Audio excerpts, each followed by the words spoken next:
সাত সকালে যান দুর্ঘটনায় আহত ৩ স্কুল পড়ুয়া।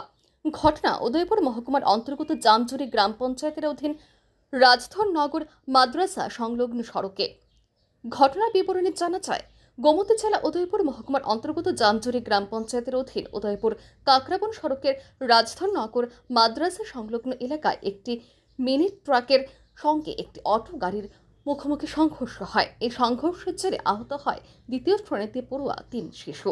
ঘটনার সাথে সাথে প্রত্যক্ষদর্শীরা উদয়পুর অগ্নি নির্বাপক দপ্তরে খবর দিলে তারা ঘটনাস্থলে ছুটে এসে আহতদের উদ্ধার করে গোমতী জেলা হাসপাতালে নিয়ে যায়।